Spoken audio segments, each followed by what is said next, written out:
आज हम बनाएंगे एक अलग से तरीके के साथ और एक अलग से फ्लेवर्स में बना हुआ ये extra velvety soft spongy whipped chocolate ganache cake. ये केक ना बहुत ही ज़्यादा आसान है बनाने में और बहुत ज़्यादा यमी बनता है। ये सब केक से हटके फ्लेवर्स रहेंगे इसके, आप ज़रूर से ट्राई करिएगा। और हाँ, रेसिपी पसंद आए तो वीडियो को लाइक कर दीजिएगा और चैनल को सब्सक्राइब करना ना भूलें। तो आज के इस केक के लिए ना सबसे पहले एक बोल में मैंने यहाँ पर लिया है ये आधा कप जितना हल्का सा गर्म दूध बस इतना सा ही गर्म है कि हम इसे आराम से हाथ लगा सकते हैं। और इस दूध में अब जाएगा 1 छोटा चम्मच जितना कॉफ़ी पाउडर। वैसे कॉफ़ी डालना इसमें ऑप्शनल है, आप चाहो तो स्किप कर सकते हो, डाल रहे हो तो किसी भी ब्रांड का कॉफ़ी पाउडर ले सकते हो। और 1 छोटा चम्मच मैंने डाला इसमें विनेगर यानी कि सिरका, आप सेम क्वांटिटी नींबू रस की भी ले सकते हैं। तो बस इसे मिक्स करेंगे और दूध को ना 5 मिनट के लिए एक साइड पर रख देंगे। इसके बाद सबसे पहले हम अपने मोल्ड को तैयार कर लेंगे। तो इस केक के लिए मैंने आज यहाँ पर ये 6 इंच का एक एल्यूमिनियम केक टिन लिया है। मेरे पास जो आज केक टिन था ना वो लूज़ बॉटम केक टिन है, यानी कि इसके नीचे की प्लेट अलग हो जाती है। आप रेगुलर वाला केक टिन लीजिएगा। मेरे वो सारे केक टिन बिजी थे इसीलिए मैंने ये वाला यूज़ कर लिया है। तो बस इसे ऑयल से ग्रीस करना है और फिर बटर पेपर लगा लेंगे और इसे ग्रीस करेंगे तो हमारा ये मोल्ड तैयार हो गया है। और एक तरफ हम कढ़ाई को गर्म होने के लिए रख देंगे। तो अगर आप केक को कढ़ाई में बनाना चाहते हो तो आपको एक मोटे तले की कढ़ाई में नमक डाल देना है और फिर इसमें एक स्टैंड रख दो और इसे ऊपर से ढक के मीडियम फ्लेम के ऊपर 10 मिनट तक गर्म हो जाने देंगे। इतनी देर में अब हम अपनी केक का बैटर बनाएंगे, जिसके लिए सबसे पहले बोल में डालेंगे 1/4 कप जितना ऑयल। आप चाहो तो सेम क्वांटिटी मेल्टेड बटर की भी ले सकते हो। और साथ में इसमें डालेंगे 1/3 कप जितना दही, नॉर्मल दही जो हम घर में रूटीन में जमाते हैं यूज़ करते हैं वही दही है ये। और साथ में डालेंगे आधा कप प्लस 2 बड़े चम्मच जितनी पिसी हुई चीनी। इन तीनों चीज़ों को पहले अच्छे से मिक्स कर लेना है 30 से 40 सेकंड तक, या तब तक जब तक कि मिक्सचर एकदम क्रीमी और एरी हो जाएगा। और मिक्स करने के बाद अब इस बोल के ऊपर हम एक छन्नी रख लेंगे और इसमें डालेंगे 1 कप मैदा। आप इसी केक को ना गेहूं के आटे से भी बना सकते हैं। और साथ में इसमें 2 बड़े चम्मच जितना मैं मिल्क पाउडर ऐड कर रही हूँ, इससे एकदम बेकरी जैसा टेस्ट आएगा केक में। और साथ में जाएगा 1/4 कप जितना कोको पाउडर, 1 छोटा चम्मच बेकिंग पाउडर, 1/4 छोटा चम्मच बेकिंग सोडा और 1 पिंच नमक डाल देंगे। इन सारी चीज़ों को अब हमें छान लेना है। इसके बाद अब हम इसे बिल्कुल हल्के हल्के हाथों से कट और फोल्ड करते हुए मिक्स कर लेंगे। ध्यान रखिए कि बिल्कुल हल्के हाथों से और एक ही डायरेक्शन में चलाते हुए मिक्स करिएगा। और अभी ये मिक्सचर ड्राई है, तो अब ये जो दूध हमने एक साइड पर रखा था ना कॉफ़ी और विनेगर वाला, अभी आप देख रहे होंगे कि हल्का हल्का से ये फट गया है। तो ये बटर मिल्क बन गया है। अब हम इसे इस मिक्सचर में डाल देंगे और इसका हमें बैटर तैयार कर लेना है। अच्छा, मैंने ये आधा कप दूध ही जो यूज़ किया था उसी में ही बैटर तैयार हो गया है। आपको ज़रूरत लगे तो आप थोड़ा सा दूध और भी ऐड कर सकते हैं। और बैटर की कंसिस्टेंसी आप देख रहे हैं कि नॉर्मल रिबन फ्लो ही है, तो एकदम परफेक्ट बैटर है। इसे अब हम डाल देंगे अपने इस ग्रीस किए हुए मोल्ड में। इसे थोड़ा सा टैप कर लेंगे। इसके बाद अब ये जो कढ़ाई हमने गर्म होने के लिए रखी थी ना, अब इस गर्म कढ़ाई में हम अपने इस मोल्ड को रख देंगे और इसे ऊपर से ढक के इस केक को हमें बेक करना है लो मीडियम फ्लेम के ऊपर तकरीबन 35 से 40 मिनट तक। टाइमिंग्स थोड़ी सी आगे पीछे हो सकती हैं, 30 मिनट के बाद आप इसे ज़रूर चेक करिएगा। और अगर आप इसी केक को ओवन में बनाना चाहते हैं तब आपको प्री हीटेड ओवन में इसको 180 डिग्री पर बेक करना है तकरीबन 35 से 40 मिनट, या तब तक जब तक कि टूथपिक क्लियर आ जाएगी। अच्छा, जब तक हमारा ये केक बन रहा है ना, तब तक हम अपने इस केक की आइसिंग के लिए आज बनाएंगे एक गनाश, जिसके लिए आज मैं कोई फ्रेश क्रीम नहीं बल्कि विपिंग क्रीम यूज़ कर रही हूँ। मैंने यहाँ पर 1 कप जितनी नॉन डेयरी विपिंग क्रीम ली है। आप हैवी विपिंग क्रीम ले सकते हो या फिर कोई भी क्रीम जिसमें फ़ैट कंटेंट कम से कम 30% हो, ताकि वो अच्छे से विप हो सके। और इस क्रीम में अब जाएगी 100 ग्राम जितनी चॉकलेट, जिसके लिए मैंने डार्क और मिल्क कंपाउंड दोनों को थोड़ा थोड़ा मिक्स करके ले लिया है।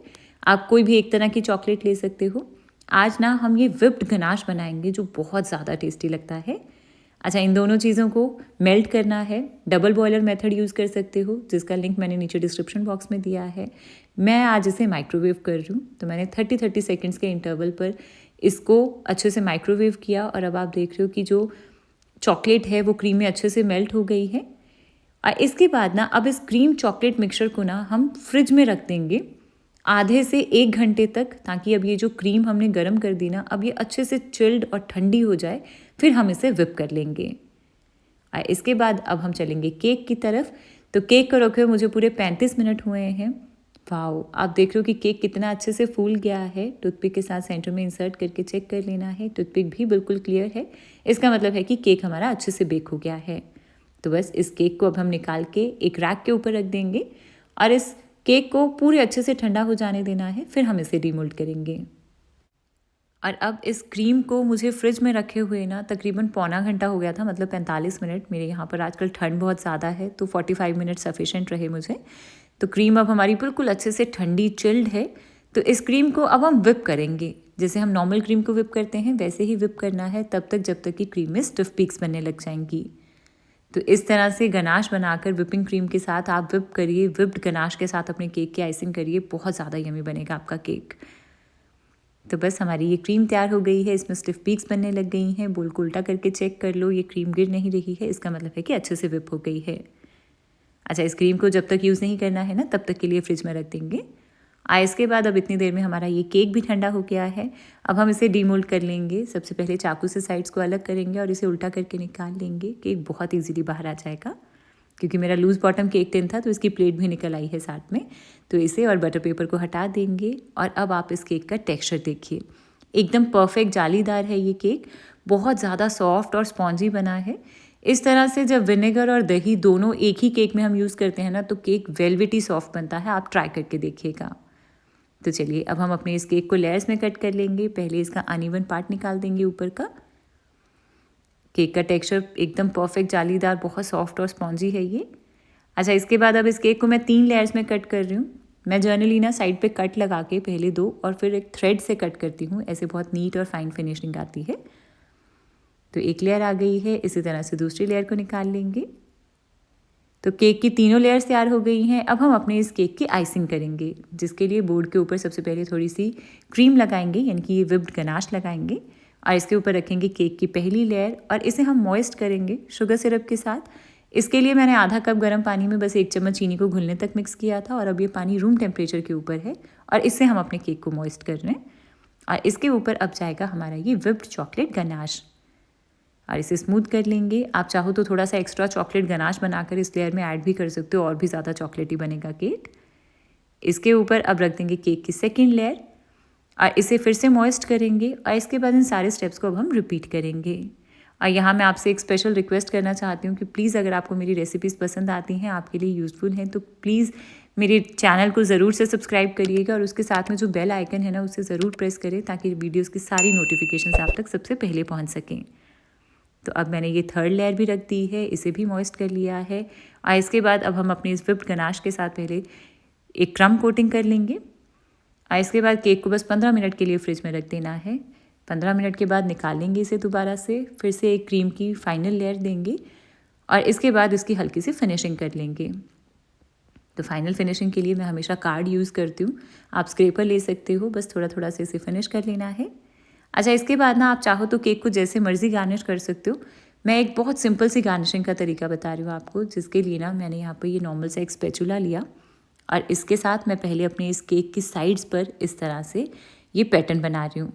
आप किसी भी तरह से बना सकते हो, केक कोम्ब हो तो वो यूज़ कर लीजिए, बट ये बहुत ईजी तरीका है।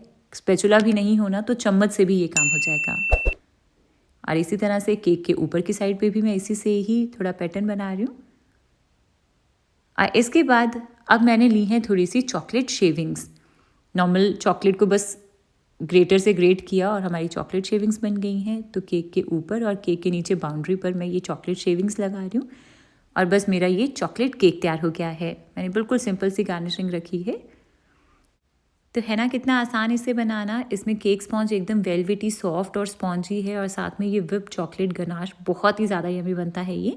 तो आप भी ट्राई करो, पिक्चर्स मेरे साथ मेरे इंस्टाग्राम पे शेयर करिएगा और अगर रेसिपी पसंद आई हो तो वीडियो को लाइक कर दीजिएगा और चैनल को सब्सक्राइब करना ना भूलें।